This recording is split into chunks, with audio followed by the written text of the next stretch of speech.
Florida's Gulf Coast is collapsing. Right now, on February 21st, 2026, entire neighborhoods along Pinellas County are sinking into the earth as the groundwater beneath them simply vanishes overnight. Sinkholes are erupting faster than emergency crews can count them, swallowing driveways, buckling roads, and pulling foundations into voids that should not exist. What has geologists in complete panic is not just what is happening on the surface. It is what the data shows is happening 800 feet below it. February 21st, 2026, 2:47 a.m. Central Standard Time. A 911 dispatcher in Tarpon Springs receives a call from a woman who says her backyard is making sounds. Not wind, not animals. Something underneath. A deep hollow groaning rising from the earth like the ground itself is breathing its last breath. By 3:15 a.m., the calls are coming in faster than dispatchers can log them. Dunedin, Safety Harbor, Clearwater, Palm Harbor, all reporting the same thing. Cracks spreading across driveways, pools dropping 6 inches in minutes, garage floors splitting open with sounds residents describe as a gunshot beneath concrete. At 4:02 a.m., the first catastrophic failure occurs. On Bayshore Boulevard in Dunedin, a sinkhole measuring 180 feet across opens directly beneath a residential cul-de-sac. 3 homes drop 4 feet in 11 seconds. A family of 5 inside the middle structure has 8 minutes to get out before the foundation shears completely away from the structure above it. They make it out with 2 dogs, no shoes, and nothing else. By 5:30 a.m., aerial surveillance from the Florida Division of Emergency Management confirms what no one wanted to believe.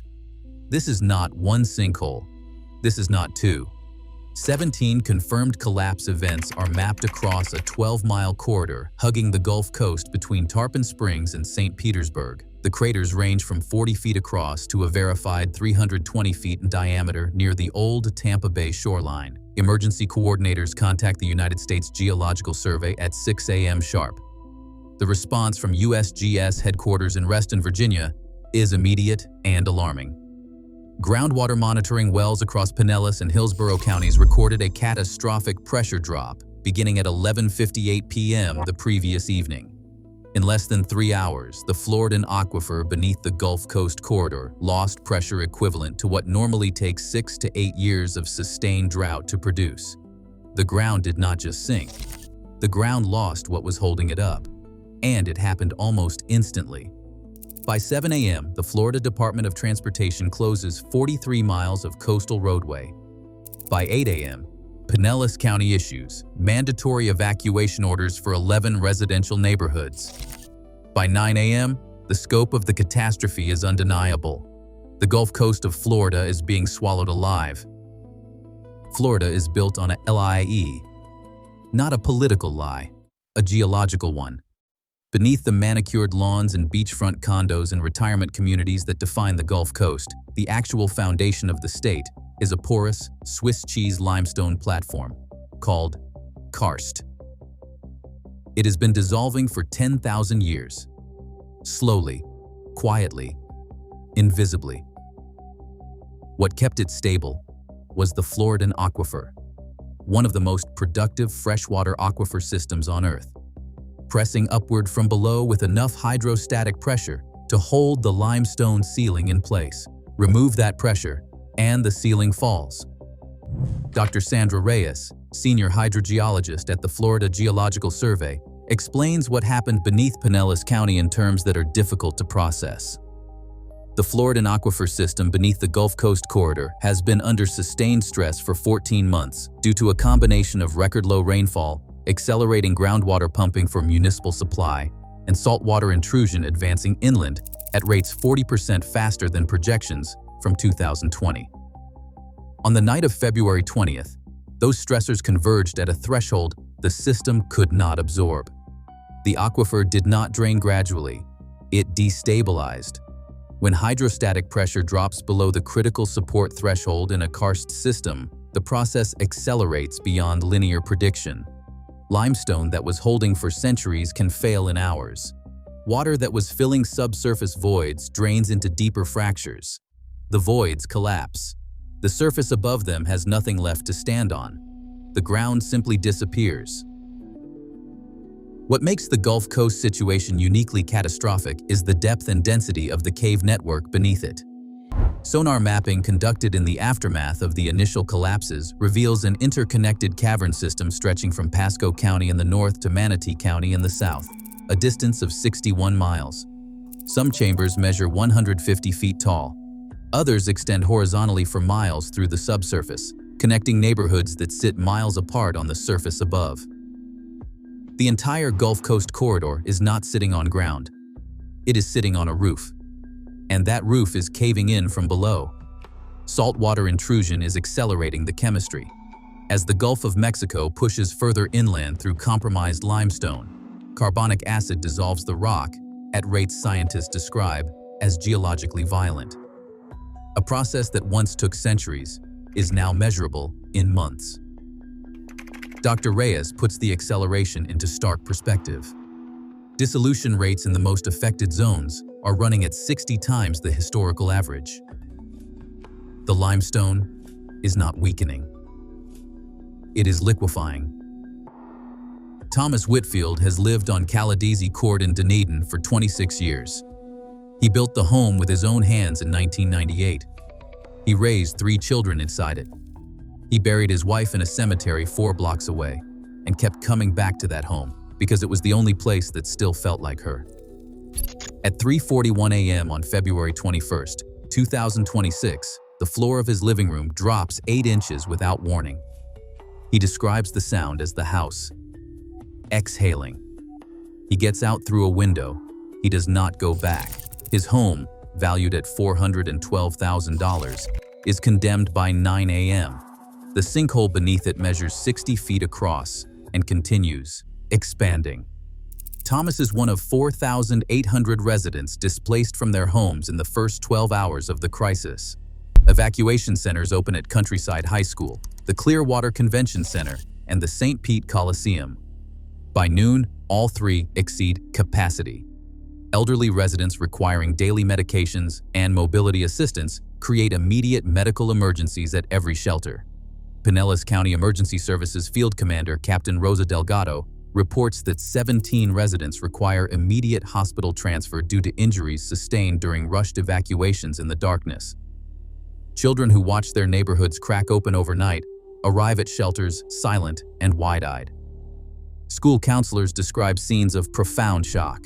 8-year-olds who do not cry, teenagers who cannot speak, parents who sit staring at their phones, refreshing maps that show their streets highlighted in red. Local businesses, for the BPO, instantaneous ruin. The Caladesi Grill, a family restaurant operating since 1984, sits inside an evacuation zone. Its owner, Carmen Vasquez, has not been permitted to enter to retrieve the safe containing 40 years of family photographs kept in the back office. Her lunch service has been canceled indefinitely. She discovers at 8 a.m. that her insurance policy excludes ground collapse events. She is not alone. Across 11 evacuation zones, business owners make the same discovery simultaneously. The exact disaster destroying their properties is the exact disaster their policies were written to exclude. The United States Geological Survey Monitoring Network, across the Tampa Bay region, operates 47 groundwater observation wells that transmit data in real time to federal servers. On the morning of February 21st, those wells tell a story that sends emergency geologists running to their phones. Water table levels across the coastal monitoring network dropped an average of 31 feet between midnight and 4 a.m. In 3 wells positioned directly above the primary collapse zone near Dunedin, the drop exceeded 58 feet. Dr. Marcus Webb, USGS groundwater specialist stationed in Tampa, stares at readings he has no framework to explain. In 22 years of monitoring Florida's aquifer system, he has never seen pressure loss at this velocity. These numbers represent a system in freefall. The data reveals a cascade effect that has no historical precedent in Florida's recorded geological history. GPS subsidence sensors installed across the county following a 2019 sinkhole event near Wesley Chapel show the surface itself dropping at rates of 2 to 4 inches per hour across a 7-square-mile zone. Ground deformation of this magnitude, occurring at this speed, indicates subsurface voids of a scale that challenge every engineering assumption on which Gulf Coast infrastructure was built. Satellite imagery processed by the National Oceanic and Atmospheric Administration Disaster Response Division confirms what ground sensors suggest. The surface depression is not confined to the visible sinkholes. The entire landscape across the affected corridor has dropped measurably. Roads that satellite elevation data showed as flat at midnight register a consistent downward slope of 3 to 7 inches by dawn. The ground is not just collapsing in spots, it is subsiding as a region. Dr. James Calloway at the University of South Florida School of Geosciences runs the numbers with a research team through the morning hours. What the data describes is not a collection of isolated sinkhole events. It describes aquifer compartment failure. An entire subsurface pressure zone has destabilized simultaneously. The voids are not forming one by one. They are forming everywhere the support is gone. The aquifer is not recovering. By noon on February 21st, pressure readings have not stabilized. They continue dropping. Florida does not have earthquakes. Every geology textbook written in the last century says so. The state sits far from any tectonic plate boundary. There are no active fault systems, no subduction zones, no volcanic networks. Florida is supposed to be geologically inert. On February 21, 2026, Florida stops cooperating with the textbooks. USGS seismic monitoring stations in Pinellas and Hillsborough counties begin registering tremors at 5:14 a.m. The first event measures magnitude 1.9, centered 3 miles offshore in Old Tampa Bay. Seismologists reviewing the data initially assume instrument error. They run calibrations. The readings hold. By 7 a.m., 6 additional tremors have registered. The largest reaches magnitude 2.4. The epicenters cluster in a line running northeast from the primary sinkhole zone, precisely tracking the underground cavern network mapped by emergency sonar surveys. Dr. Kevin Marsh, seismologist at the USGS National Earthquake Information Center, reviews the waveform signatures and issues an assessment that circulates through federal emergency channels within the hour.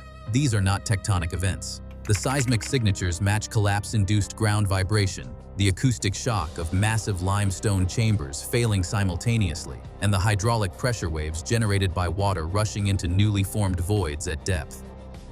Florida is not having earthquakes in the traditional sense. The ground is generating its own seismic events by destroying itself from the inside. The distinction offers minimal comfort to the 4,800 people sleeping on cots in evacuation shelters. The ground is shaking regardless of the mechanism, and the tremors are not stopping. By evening, monitoring stations have recorded 31 discrete events. The pattern tracks steadily northward. Pasco County emergency managers place geological monitoring on high alert before midnight. Here is what has geologists in complete panic. The sinkholes are not the disaster. They are the announcement. The real disaster is the 61-mile cavern network beneath the Gulf Coast corridor that is failing in sequence, chamber by chamber, block by block, moving northeast at 4 miles per day and accelerating. NOAA emergency sonar teams confirm by midday that every confirmed surface collapse connects underground. Not approximately, precisely. Active failure channels are widening in real time as hydrostatic pressure bleeds out of the system faster than any model predicted. Dr. Angela Torres, karst geologist at Florida State University, delivers the cascade assessment to state emergency officials at 2 p.m. The room goes quiet before she finishes her second sentence. When interconnected cavern systems lose pressure simultaneously, the collapse does not contain itself. It feeds itself. Every chamber that fails loads the next one. The next one fails. There is no circuit breaker. There is no natural stopping point. There is only the end of the network, and the network runs the entire length of the Gulf Coast. Pasco County activates evacuation planning before sunset. Hernando County calls the state for guidance. Neither county had a protocol 48 hours ago.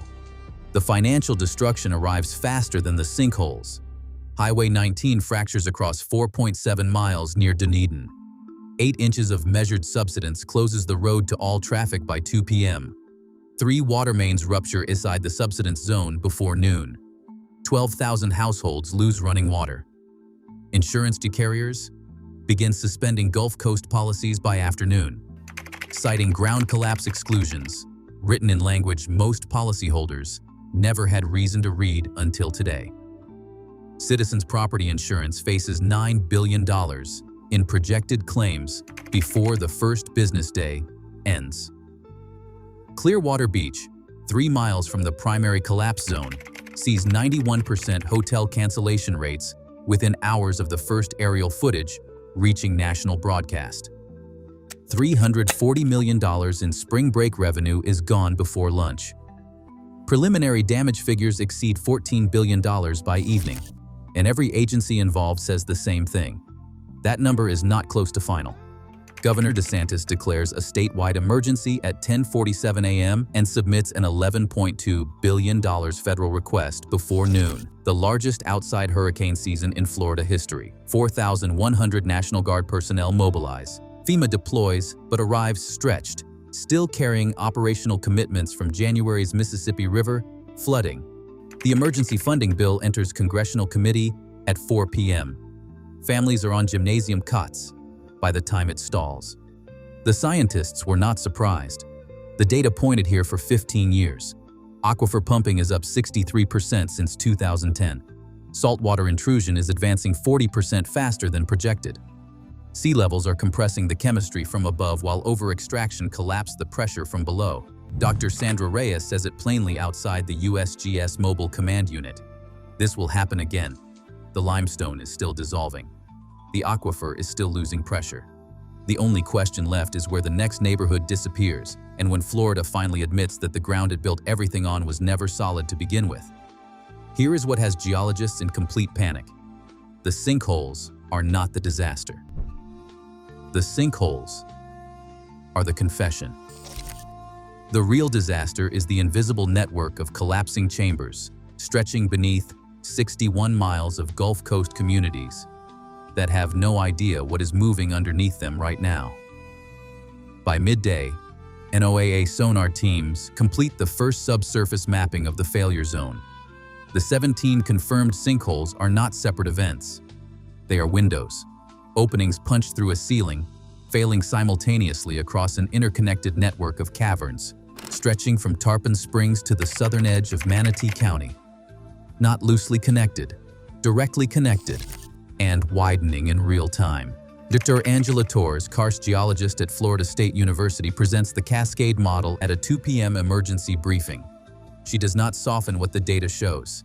Each chamber that fails transfers its load to adjacent chambers. Those chambers fail faster. The process does not slow as it spreads, it accelerates. The cavern network beneath this corridor does not run out for 61 miles. Computer models show the collapse front reaching Pasco County within 72 hours. Newport Richey, Spring Hill, Brooksville. None of them prepared. None of them warned. The cascade is already moving, and nothing in Florida's emergency history contains a protocol for stopping it. 12,000 households stay dry. Families in evacuation shelters receive automated emails on their phones informing them that the coverage they paid for does not cover the disaster that just destroyed everything they own. The exclusion clause was always there. Nobody read it. Hotel cancellations reached 91% by noon. $340 million in spring break bookings vanish before lunch. Total damage exceeds $14 billion by evening, and every economist reviewing the figure writes the same note. It is not done growing. The emergency funding bill enters committee at 4 in the afternoon. It has not emerged by midnight. The families on gymnasium cots do not know this yet. They will find out in the morning. The scientists published this story for 15 years. The aquifer has been losing pressure since the early 2000s. Saltwater intrusion advances at 3.4 millimeters per year above baseline. Dissolution rates now run 60 times the historical average. The limestone is not weakening. It is being consumed. Dr. Sandra Reyes stands at the edge of an active evacuation zone and says what the data has been saying privately for a decade. What happened in Dunedin will happen again. The question is not whether. It is which neighborhood goes next. 1 week later, sinkholes form at 9 per day. The aquifer has not recovered. Thomas Whitfield still cannot go home. He asks every morning. Every morning the answer is the same. The caves are still collapsing. The limestone is still dissolving. The earth beneath the Gulf Coast is not finished sending its message.